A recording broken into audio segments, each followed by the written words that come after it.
I'm standing in our new house surrounded by all of our things that have been in storage for the past 6 months. If you're new here to the channel, my name is Heidi and this is Broadmeadow Farm, and it's my place to document all of the things that we've been doing here on our new yard site.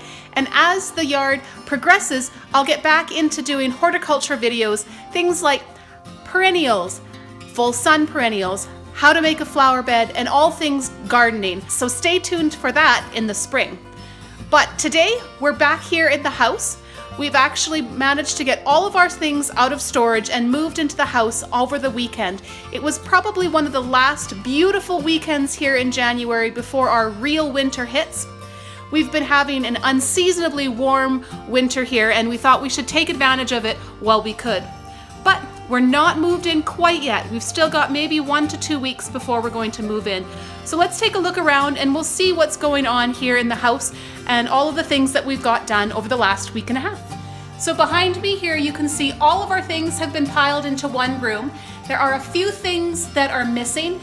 Our big couch and our love seat and one dresser are still in my parents' basement, plus all of the kids' clothes and our clothes.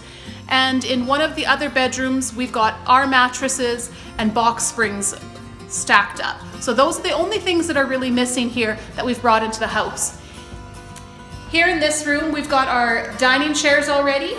We've decided that we're actually going to use this formal dining room as our regular dining area. When we come into the actual kitchen though, you can see we are kind of a little redneck here in the fact that we have a toilet sitting here in our kitchen. That will either go into our master bathroom or the basement bathroom. We're not sure yet, but till then, it's just gonna sit here. I've kind of decided that in this little kitchen area, I'd like to have a small table and 2 chairs, kind of like a breakfast nook or a dinette kind of area. So that's kind of the plan here. Coming out of the kitchen, when we come here into this room here, so far right now we've put our piano in here. It just made the most sense because we brought everything in through these patio doors. So if you follow my Instagram stories, you'll actually know that this exciting thing happened this week. We got water, which is huge because if you have spent any amount of time at a construction site, especially as a female, you know that bathrooms are always needed. So down here in the basement is where the biggest amount of changes have happened over the last week and a half. Behind us, we've got our new furnace, and that'll be the furnace that'll be the forced air. It primarily will be for heating the upstairs, as the in-floor heat obviously will heat the basement.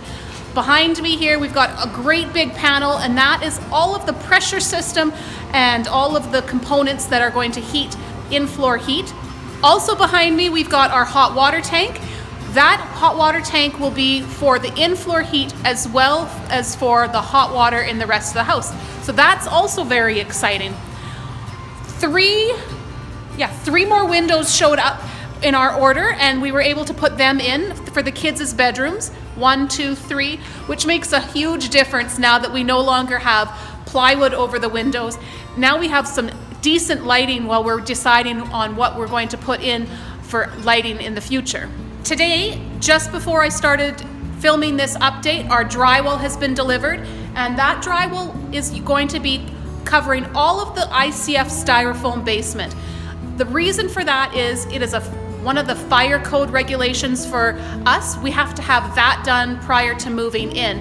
One of the other things that had to be done is we had to put spray foam up on the joists. That's spray foam for insulation, but it's also a fire retardant insulation, and that was another thing that we needed to get checked off on our list of things to do prior to moving in. So there's a few more things that need to be done code-wise before we're allowed to move in. One of them is stairs, obviously, and they've been delivered, so they'll be putting in this week. We also need to have outside stair railing, so we're working on that. And today we also have our next contractor coming in, and he's currently working on getting us 2 exterior doors into the garage. So my goal over the next week to week and a half is to start really cleaning up this house. There's still a lot of floors that have all footprints and tons of clay that's been tracked in, 1 from the contractors and 2 just from the general us coming in and out. Because it's been so warm, our shoes have been covered in clay, and because we're back and forth in and out, I haven't required anyone to take their shoes off yet. Our goal is still to be moving in at the end of January, beginning of February. Thank you so much for stopping by, and if you haven't done so, we'd love it if you would click that subscribe button down below, as well as give us a big thumbs up. So we'll see you next week, and hopefully we'll have a much cleaner house than we do this week. So thanks for coming, and we'll see you then.